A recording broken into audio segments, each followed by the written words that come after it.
TV Online TV.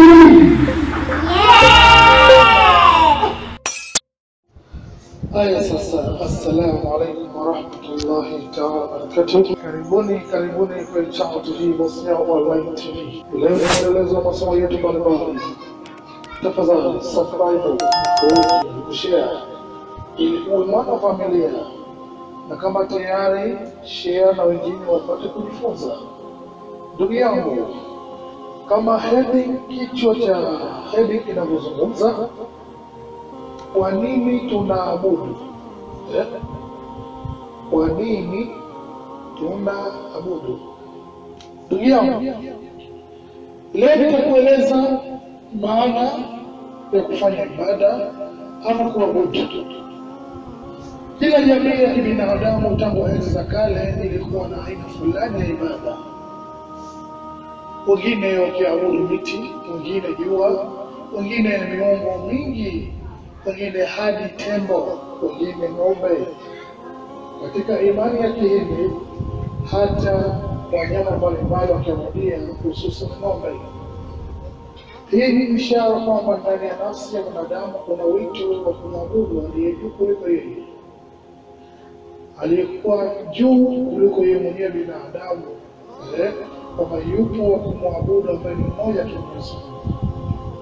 Allah subhanahu wa ta'ala anasema katika Qur'ani Al-Dhariyat, wama khalaqtul jinna wal insa illa liya'budun, sikuumba majini na binadamu isipokuwa waniabudu mimi. In English, and I did not create the jinn and make it except to worship me. Vile vile inatuonyesha wazi kwamba tumeumbwa kwa lengo la kumwabudu Bwana Mungu. Wakati wa huzuni au shida, maana ibada ni hitaji ya nafsi. Wakati wa huzuni au shida, hata wasioamini Mungu hutamka, Mungu nisaidie. Kwa nini? Kwa sababu nafsi ya ndani huwa inajua kwamba kuna nguvu kubwa ya juu, yaani kwa Bwana Mungu.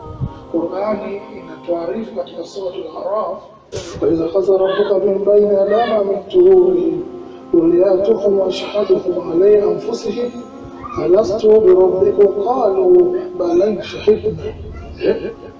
Tafsiri ya Kiswahili, na pale Mola wako alipowatoa katika miongoni ya wanadamu zuria zao na kuwashuhudisha nafsi zao, je, mimi si Mola wenu? Akasema ndio, tunashuhudia. Hii ni agano la kwanza kabisa baina ya nafsi zetu na Allah. Tangu tukiwa rohoni tuliambiwa kwamba yeye ndiye Mola wetu. Shahidi sehemu ya 3, umuhimu wa ibada katika maisha ya kila siku. Yaani umuhimu wa ibada katika maisha ya kila siku. Ibada si ya kumpatia Mungu faida, bali kwa faida yetu wenyewe. Inatulinda na maovu, inaleta utulivu wa moyo na heshima katika maisha. Al-Qur'an Al-Kabuti inasema hivi, inna salata tanha 'anil fahsha'i wal munkar. Tafsiri ya Kiswahili, hakika sala humzuia mtu na mambo machafu na maovu. Sasa wewe ikiwa unaswali halafu unatenda mabaya, basi jua kwamba au haina imani ndani yake au haina ucha Mungu ndani yake. Ikiwa unaswali halafu ukawa unatenda mabaya, ili swala yako ikataze mabaya, basi wewe unaswali kwa ushui na aqida katika nafsi yako. In English, indeed prayer restrain from immorality and wrongdoing. Ibada hutufanya kuwa bora zaidi kwa tabia, kwa moyo na kwa roho. Ibada ni njia ya maisha. Watu hufikiri ibada ni mambo ya msikiti tu. La hasha, kila tendo la halali linafanywa kwa nia njema linaweza kuwa ibada. Utabasamu kwa ndugu yako, kumsaidia yatima, kujiepusha na uongo. Qur'ani Al-Baqara, ذلك الكتاب لا ريب فيه هدى للمتقين. Tafsiri Kiswahili, hakika hichi ni kitabu chenye uongofu ndani yake. English translate, this is a book about which there are no doubts against of those constitution of Allah.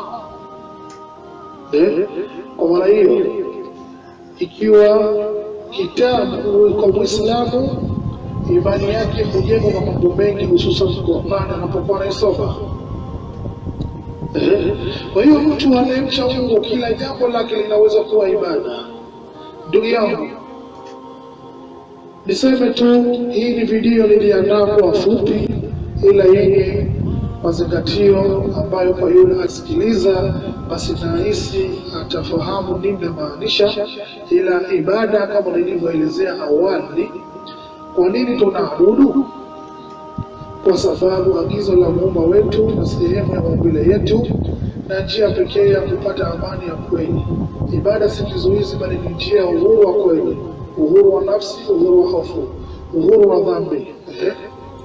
Vile vile, ala bidhikrullah tatma'innul qulub, yani inamaanisha kwamba kwa kumkumbuka Mwenyezi Mungu nyoyo hutulia. So, wito kwa watazamaji, kama umepata faida kwenye video hii, usisahau ku like na kushare na kusubscribe pia. Lakini zaidi ya yote, tafakari, je, unamwabudu nani na kwa nini? Imani yako unaabudu, lakini bado hujaacha mambo mabaya, bado unafanya maasi na huko unaabudu. Ina maana ikiwa unaabudu lakini mambo mabaya unayatenda, basi ibada yako inakushia kwamba haipo kikamilifu. Vizuri kukamilisha, basi ni kuswali kwa ushui, ni kufanya mema ya aina tofauti. Ibada haiwi kuswali tu, hata kutoa sadaka ya mayatima, kujenga misikiti, kujenga visima, kutoa msaada aina tofauti, kufanya kila jema. Hiyo ni ibada, si lazima ni kuswali, japokuwa swala ni lazima kwa Muislamu, lakini kuna mengine vile vile ya kufanya ili kupata thawabu na kuweza kukuza imani yako. Ndugu yangu, haya ni machache tu nimekuletea, tuweze kujikumbusha kwa pamoja, na kama kuna kipengele nilichokosea basi unaweza ukanijulisha chini ya hii comment. Vile vile naomba mnielezee, je, nimekugusa hili somo? Je, unashauri vipi? Je, una maoni gani? Tafadhali keep your comment for this video.